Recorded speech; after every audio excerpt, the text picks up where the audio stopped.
Indian geography में अगर नदियों की बात आती है तो गंगा नदी तंत्र एक इम्पोर्टेंट टॉपिक आता है दोस्तों।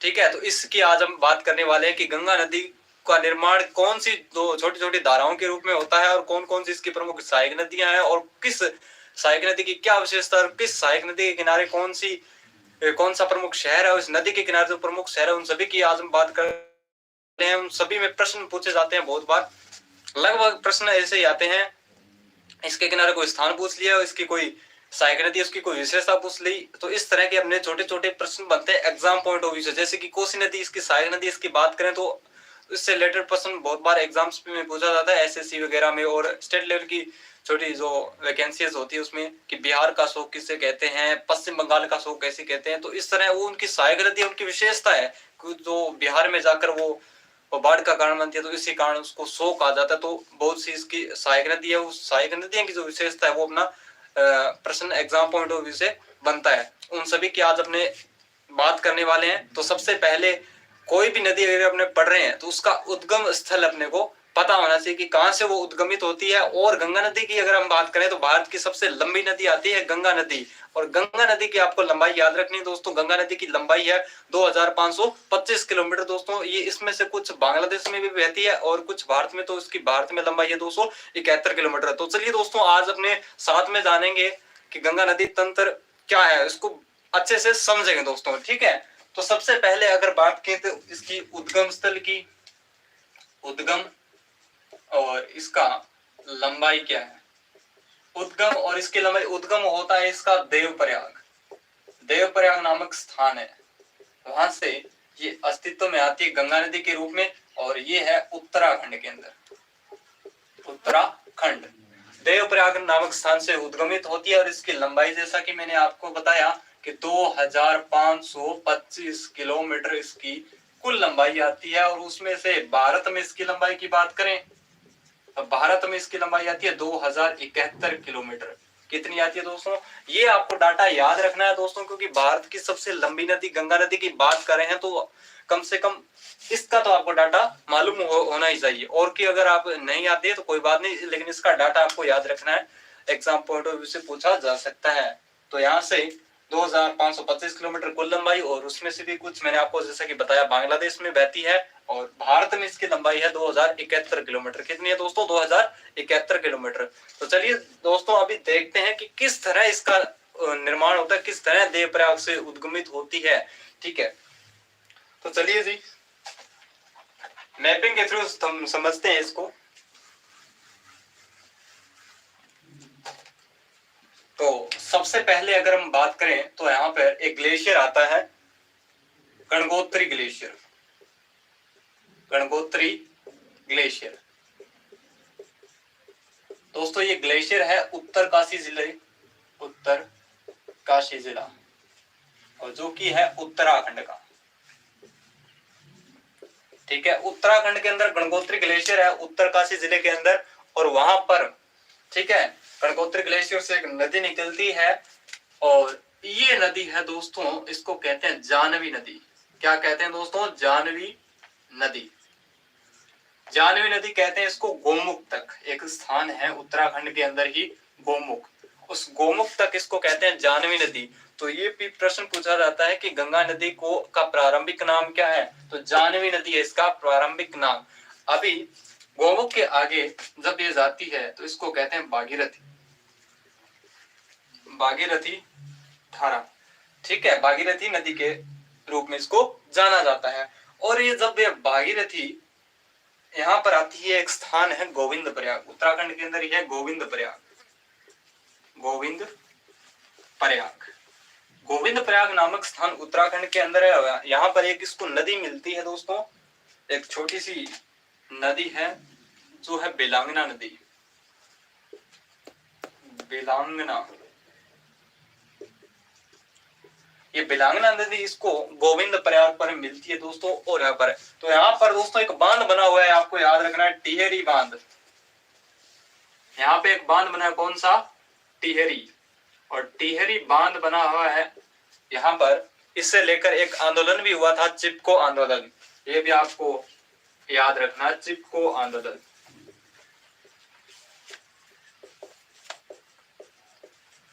चिपको आंदोलन हुआ था 1973 के अंदर।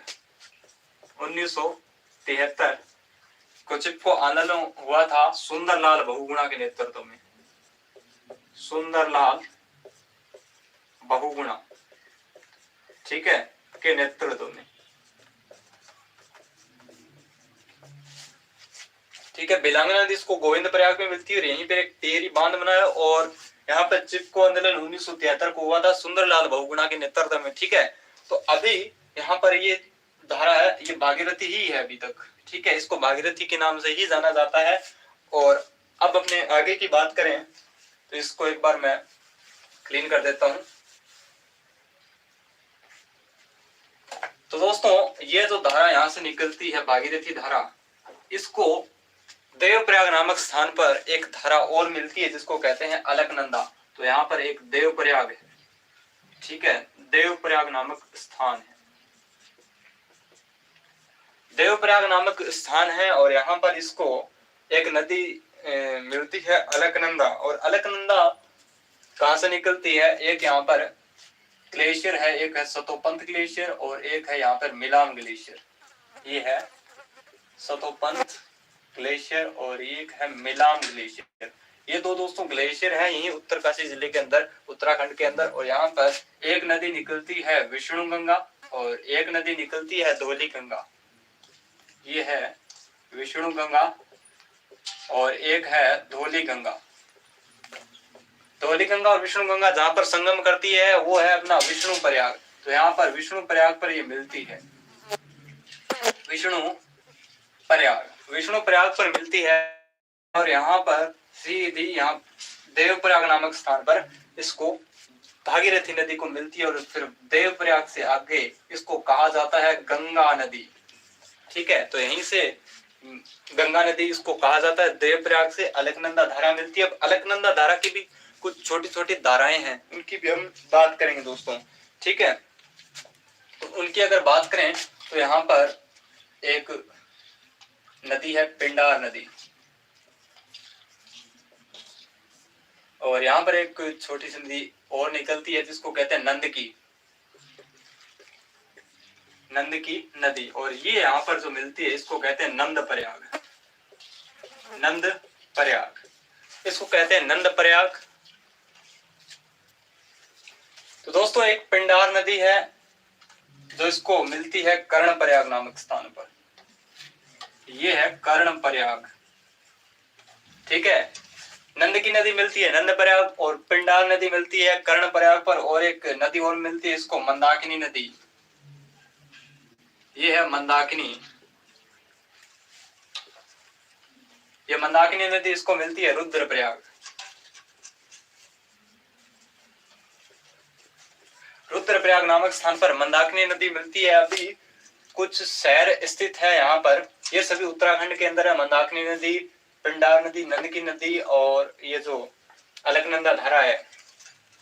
ठीक है दोस्तों, ये सभी ये जो धारा आ रही है इसको कहते हैं अलकनंदा। इसको अलकनंदा धारा कहते हैं। अभी कुछ मुख्य शहर यहाँ पे स्थित है, उसको मैं यहाँ पे रेड कलर से शो कर रहा हूँ। ये यहाँ पर जो है इस अलकनंदा के किनारे एक बद्रीनाथ नामक स्थान स्थित है।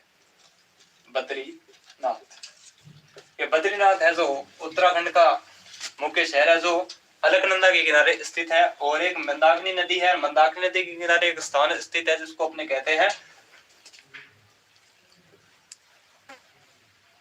केदारनाथ। मंदाकिनी नदी के किनारे केदारनाथ स्थित है और ये बद्रीनाथ है जो इस अलकनंदा नदी के किनारे मुख्य शहर है जो स्थित है। अभी दोस्तों हमने जान लिया है कि किस तरह से गंगा नदी अस्तित्व में आती है यहाँ देवप्रयाग से। अब हम आगे और पढ़ेंगे कि देवप्रयाग के बाद ये कौन कौन से राज्य क्षेत्र में अपना प्रवाह करती है और किस तरह से जाकर ये बंगाल की खाड़ी में चल ले जाती है। तो चलिए दोस्तों बात करते हैं हमने आगे की। दोस्तों, अभी तक आपने जाना है कि गंगा नदी किस तरह से अस्तित्व में आती है। देवप्रयाग से इसको गंगा नदी के नाम से जाना जाता है। अभी हम देवप्रयाग से आगे की बात करेंगे कौन कौन से राज्य में ये अपना प्रवाह करती है और कौन कौन से राज्य के अंदर इसके मुख्य शहर कौन कौन से स्थित है इस नदी के किनारे। ठीक है, तो हम बात करने वाले हैं जैसे मैंने आपको बताया कि ये भागीरथी धारा, ये है भागीरथी, और एक मैंने आपको बताया अलकनंदा धारा, ये थी अलकनंदा धारा, अलकनंदा धारा। भागीरथी और अलकनंदा मैंने आपको बताया देवप्रयाग पर मिलती है, देवप्रयाग, और देवप्रयाग से आगे इस नदी को जाना जाता है गंगा नदी के नाम से। ठीक है, इतना हमने अभी जान लिया है। अब हम जानेंगे इसकी नदी के किनारे कौन कौन से प्रमुख शहर स्थित है। तो यहाँ से उत्तराखंड, उत्तराखंड से होते हुए ये जाती है उत्तर प्रदेश, और उत्तर प्रदेश के बाद ये जाती है बिहार, और बिहार के बाद ये झारखंड, और झारखंड के बाद ये पश्चिम बंगाल, और पश्चिम बंगाल के अंदर एक परियोजना आती है फरक्का परियोजना, जिसको 2 भागों के अंदर बांटती है। ठीक है, अब अपनी बात करें इसके नदी के किनारे कौन कौन से मुख्य शहर स्थित है। तो सबसे पहले यहाँ पर एक शहर स्थित है जिसको कहते हैं ऋषिकेश, ऋषिकेश, और ऋषिकेश के बाद में यहाँ पर एक स्थान स्थित है जिसको कहते हैं हरिद्वार, हरिद्वार। दोस्तों ये दो स्थान है उत्तराखंड के, दोनों स्थान है कहाँ के, उत्तराखंड के ही है ये, उत्तराखंड, ये दोनों स्थान है उत्तराखंड के। और इसके बाद उत्तराखंड से जैसे कि मैंने आपको बताया ये जाएगी उत्तर प्रदेश, और उत्तर प्रदेश के अंदर इसके ऊपर मुख्य स्थान कौन कौन से हैं, वो है सबसे पहले बिजनौर, सबसे पहला स्थान है बिजनौर, फिर है कन्नौज, फिर है इलाहाबाद, इलाहाबाद, फिर है कानपुर, और कानपुर के बाद फिर है अपना मुख्य शहर जो आता है वाराणसी। ठीक है, ये जो सभी है ये है उत्तर प्रदेश की, उत्तर प्रदेश। ठीक है, बिजनौर, कन्नौज, इलाहाबाद, कानपुर, वाराणसी। ठीक है, उत्तर प्रदेश के बाद ये जाएगी बिहार, और बिहार के अंदर एक सबसे पहला स्थान है मुख्य बक्सर, और फिर है पटना, और फिर है भागलपुर। ठीक है, बक्सर, पटना, भागलपुर। अभी दोस्तों यहाँ से भी ये है सभी तीनों बिहार के। अभी यहाँ से भी प्रश्न बनता है इन शहरों से, फिर झारखंड के बाद फिर ये जाती है झारखंड, और फिर ये पश्चिम बंगाल, और फिर फरक्का परियोजना इसको हुगली और भागीरथी 2 धाराओं के अंदर बांट देती है। पश्चिम बंगाल के अंदर जब जाती है तो यहाँ पर एक परियोजना है फरक्का परियोजना, फरक्का परियोजना, और फरक्का परियोजना इसको 2 धाराओं के अंदर बांट देती है, एक है हुगली, एक है भागीरथी। ठीक है, भागीरथी धारा को मैं एक बार ब्लैक से शो कर रहा हूँ, तो ये है भागीरथी धारा और ये है हुगली। ठीक है, और जब ये भागीरथी धारा निकलती है बांग्लादेश के अंदर प्रवेश करती है, जैसे बांग्लादेश के अंदर प्रवेश की, ये जो सीमा अपनी भारत की, और ये है इधर बांग्लादेश, और बांग्लादेश में इस नदी को किस नाम से जाना जाता है, ये भी प्रश्न बहुत बार पूछा जाता है। तो बांग्लादेश में इस नदी को जाना जाता है पद्मा नदी के नाम से, पद्मा नदी। और पद्मा नदी में एक नदी मिलती है ब्रह्मपुत्र नदी, ब्रह्मपुत्र, और फिर एक नदी इसको बराक नदी मिलती है, बराक, या फिर इसी को कहते हैं मेघना नदी, और ये फिर मेघना धारा कहलाती है जो बंगाल की खाड़ी में मिलती है, मेघना। और ये है जो अपनी हुगली नदी, ये है हुगली, और हुगली नदी के किनारे एक शहर स्थित है कोलकाता, जो पश्चिम बंगाल की राजधानी है, वो भी यहीं पर स्थित है, ये है कोलकाता, कोलकाता। ठीक है, जो कि पश्चिम बंगाल की राजधानी है, कोलकाता हुगली नदी के किनारे स्थित है। तो ये भी प्रश्न पूछा हुआ है बहुत बार कि कोलकाता किस नदी के किनारे स्थित है, तो हुगली नदी के किनारे स्थित है। अब दोस्तों यहाँ से क्या प्रश्न बनते हैं वो देखिए आप। ठीक है, जब ये हरिद्वार के अंदर प्रवेश करती है तो इसका जो मैदानी भाग में प्रवेश होता है, मैदानी भाग में प्रवेश। ठीक है, तो ये भी प्रश्न बन सकता है कि गंगा नदी कहां पर मैदानी भाग के अंदर प्रवेश करती है। पहले पहाड़ी क्षेत्र से मैदानी भाग में प्रवेश करती है, तो कौन सा वो स्थान है? हरिद्वार। हरिद्वार में जब ये प्रवेश करती है तो इसका मैदानी भाग के अंदर प्रवेश हो जाता है। ठीक है, फिर है अपना कानपुर। ये भी प्रश्न पूछा हुआ है।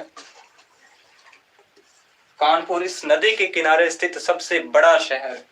ठीक है, ये है इस नदी के किनारे सबसे बड़ा शहर। गंगा नदी के किनारे स्थित बसा हुआ सबसे बड़ा शहर कौन सा है? ये भी प्रश्न पूछा हुआ है शायद एसएससी के अंदर।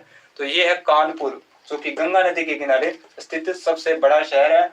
और एक बार ये प्रश्न पूछ लिया था यहाँ से, यूपी पुलिस के अंदर ये प्रश्न पूछा हुआ है कि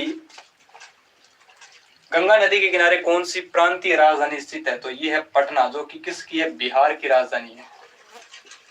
बिहार की राजधानी पटना, जो गंगा नदी के किनारे स्थित है, कौन सी प्रांतीय राजधानी है? तो पटना। ये प्रश्न पूछा हुआ है यूपी पुलिस के अंदर। तो यहाँ पर हम बात करेंगे भागलपुर। भागलपुर का भी एक प्रश्न यहाँ से बनता है।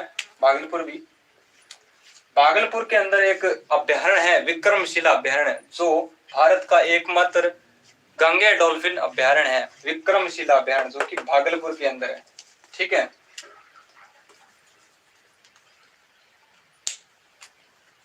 यहाँ पर है विक्रमशिला अभ्यारण्य। विक्रमशिला अभ्यारण्य जो कि गांगे डॉल्फिन अभ्यारण्य है। और गांगे डॉल्फिन है जो अपना राष्ट्रीय जलीय जीव है, भारत का राष्ट्रीय जलीय जीव